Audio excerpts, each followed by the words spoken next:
It seems to be quite a common thing that I do the post-game reviews on the Monday after the game. So this might become a thing, just so that I can enjoy a little bit of the weekend, and if we win, just enjoy the sentiment of the win a little bit more. And right now I've got every reason to be happy. We had to beat Burnley. We beat Burnley. We won the 6-pointer. We're level on points with Burnley. And now we might have a chance of staying up. So 2 wins in 2. Been a really good week.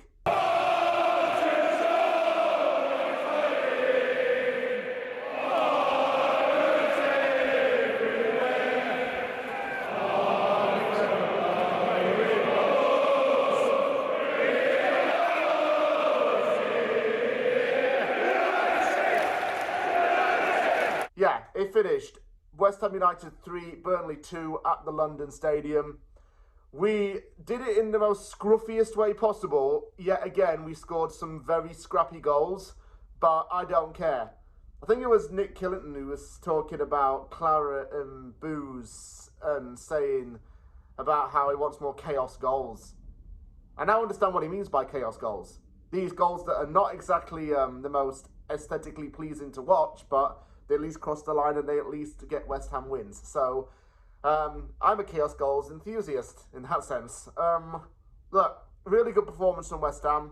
Everyone played very well, and the attitude of the players was excellent. I think Nuno's united the players, and that's very important for us. He's brought a lot more harmony in the dressing room. He's brought the players closer together. He's made a better environment, and he's made the players want to come to work. And he's done that within a few weeks, and that's really good. It was an unchanged team from the game against Newcastle. The only one notable addition was Golan Bekis, a teenage defender, was on the bench.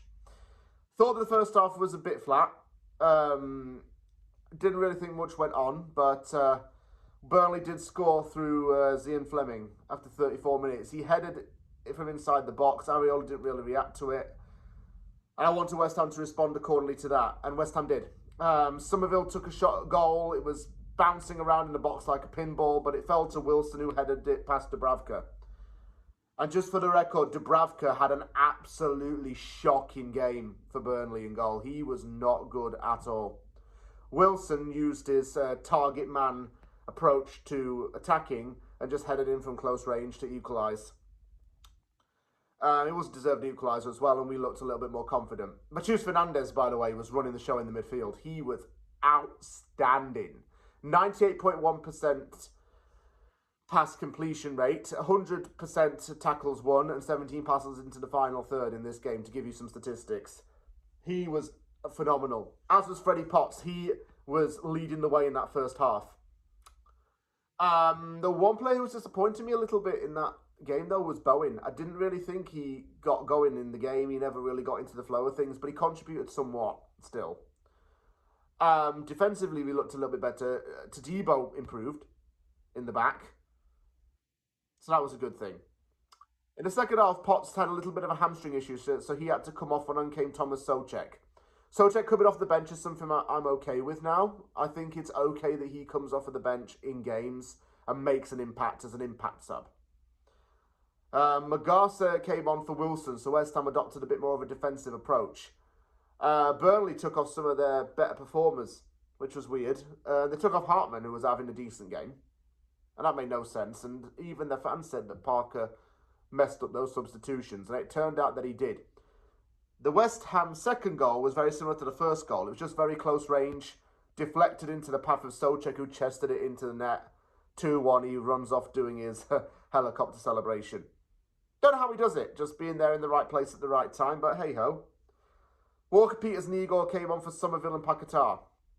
And then from a break, Souček struck from distance, Dubravka parried it. Bowen and Walker-Peters both ran for the ball, but Walker-Peters got the final touch and just tapped it into the net. He even apologised to all of Jared Bowen, EPL, wannabe putting in the team people. I don't even know how to describe it. So he apologised, shall we say, to the people who put Bowen in their EPL fantasy teams, or whatever it's called, fantasy league. I don't do it, so I don't know what it's called. I know. Just like last week again, how the goals went in. 3-2 came deep in stoppage time when Josh Cullen, a former midfielder for West Ham, put it into the net after Areola fumbled, but it didn't matter. We won 3-2. We're going to the international break looking good. And it's a good win, and good job, lads.